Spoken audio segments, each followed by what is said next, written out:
বাংলার দীনেশ ত্রিবেদী হচ্ছেন পদ্মাপাড়ের high commissioner.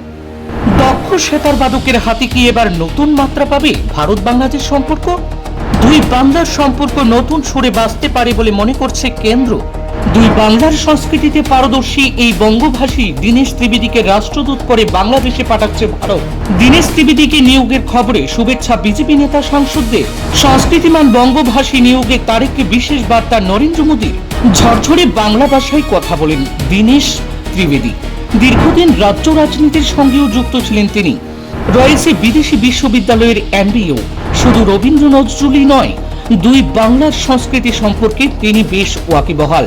প্রতিবেশী বাংলাদেশের নয়া হাই কমিশনার হিসাবে সেই প্রবীণ বিজেপি নেতা দীনেশ ত্রিবেদীকে নিয়োগ করার ক্ষেত্রে কেন্দ্রের এনডিএ সরকার ইতিবাচক সিদ্ধান্তের পথে এগোচ্ছে বলেই সূত্রের খবর।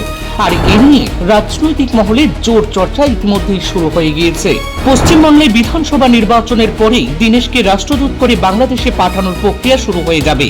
বর্তমান বাংলাদেশে ভারতের রাষ্ট্রদূত প্রণয় ভার্মা, তাকে ইউরোপীয় ইউনিয়নের ভারতের রাষ্ট্রদূত করা হতে পারে বলে সূত্রের খবর। পাঠানো হবে ব্রাসেলসে। তার স্থলাভিষিক্ত হতে চলছেন প্রবীণ গেরুয়া নেতা দীনেশ ত্রিবেদী। বিএনপির চেয়ারম্যান তারেক রহমান বাংলাদেশের প্রধানমন্ত্রী হওয়ার পর ভারত সরকারের এই প্রথম হাই কমিশনার নিয়োগ। দীনেশ ত্রিবেদীকে রাষ্ট্রদূত করার এই খবরটি সোশ্যাল মিডিয়ায় জানিয়েছেন বিজেপির তথ্য ও প্রযুক্তি বিভাগের সর্বভারতীয় ইনচার্জ অমিত মালভিয়া এবং দার্জিলিংয়ের বিজেপি সাংসদ রাজু বিস্তা। রবিবার দুপুরে সোশ্যাল মিডিয়ায় একটি পোস্ট করেন অমিত মালভিয়া। তিনি লেখেন, প্রবীণ বিজেপি নেতা দীনেশ ত্রিবেদীকে অনেক শুভেচ্ছা। তিনি প্রাক্তন কেন্দ্রীয় মন্ত্রী এবং ব্যারাকপুরের সাংসদও ছিলেন। তাকে বাংলাদেশ ভারতের হাই কমিশনার নিয়োগ করা হয়েছে। উল্লেখ্য, গত ফেব্রুয়ারিতেই বাংলাদেশের জাতীয় নির্বাচন হয়ে গিয়েছে। ক্ষমতায় এসেছে বিএনপি। খালেদা জিয়ার পুত্র তারেক রহমান প্রধানমন্ত্রী হওয়ার পর ভারত বাংলাদেশের সম্পর্ক মসৃণ করার উদ্যোগ চলছে দু তরফেই।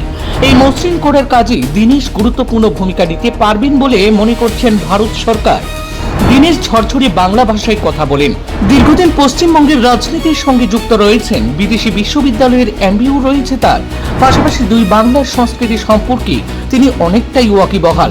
দক্ষ সেতার বাদক দীনেশের হাতে শুধু ভারত বাংলাদেশের সম্পর্কই নয়, দুই বাংলার সম্পর্ক নতুন সুরে বাঁচতে পারে বলে মনে করছেন কেন্দ্রীয় সরকার। দীনেশ ত্রিবেদীর রাজনৈতিক হাতে করে কংগ্রেস দল থেকে হলেও তৃণমূল প্রতিষ্ঠার সময় তিনি মমতা বন্দ্যোপাধ্যায়ের সঙ্গে ছিলেন। দলের প্রথম সাধারণ সম্পাদক ছিলেন তিনি। জনতা দলের তরফে গুজরাট থেকে রাজ্যসভার সাংসদও হয়েছেন। পরে 2002 থেকে 2004 সালে তৃণমূলের তরফে পশ্চিমবাংলা থেকে রাজ্যসভার সাংসদ হয়েছিলেন। 2009 সালে ব্যারাকপুর লোকসভা থেকে তৃণমূলের টিকিটে সাংসদ নির্বাচিত হন পুনরায়। কেন্দ্রীয় পরিবার কল্যাণ মন্ত্রকের প্রতিমন্ত্রীও ছিলেন দীনেশবাবু। পরে 2011 সালে আন্না হাজারির সমর্থনে মন্ত্রিত্ব থেকে ইস্তফা দেন তিনি।